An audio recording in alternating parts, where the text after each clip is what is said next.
In this video, I will be practicing some of the most important principles in watercolor. I will be doing this simply by painting circles, so whether you're a beginner or an advanced painter, this will be easy to follow but also helpful. First, I'm just painting some random circles using random colors. This page will be done wrong on purpose. With each page, I will be fixing one thing. This first page looks pretty chaotic, so the first thing I'm going to fix is I will limit the number of colors to maximum 3. I chose cadmium yellow, permanent rose and phthalo blue, but you can choose any colors you like.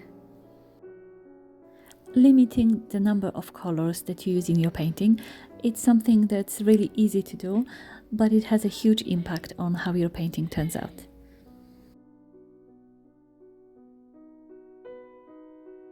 Next thing that I'm going to fix is adding stronger values in my painting.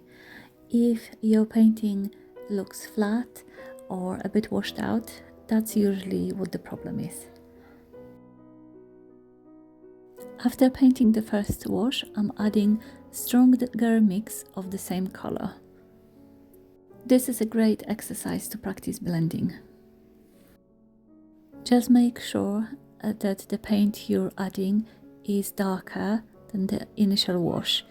If it's lighter, it means it has more water, and that will create cauliflowers.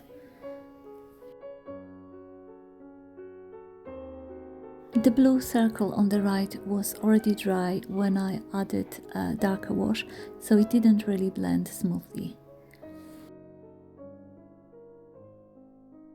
Next, I'm going to add some highlights. I will do it by preserving some of the white of the paper. Doing this will really help my circles look more three-dimensional. It's one of my favorite tips for watercolor painting.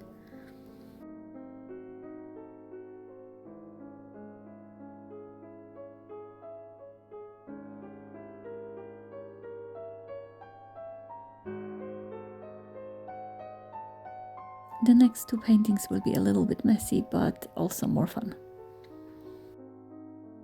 I will be using the same 3 colors, but this time I will mix them up when blending. I am still adding a darker version of that color, more saturated one, to avoid cauliflowers. This is a little bit more tricky and takes a lot of practice.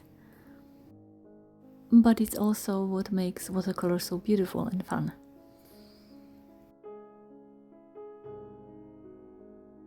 Next, I'm using all the techniques that I have done so far, but this time I will also be painting with water.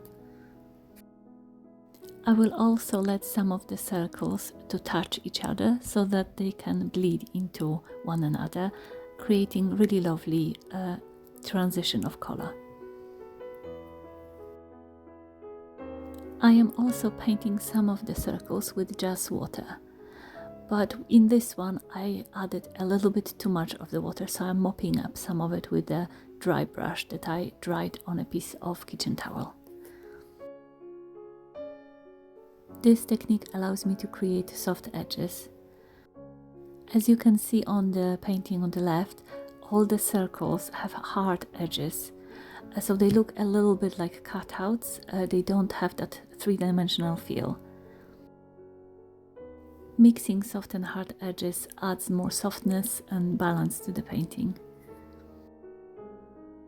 If you like this exercise, next time try doing it with different shapes, or maybe fruits or flowers.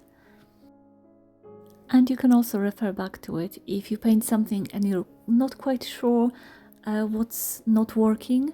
For example, it could be too many colors or not enough dark values, or maybe you forgot about highlights. And I'll be back tomorrow with another video. Happy painting!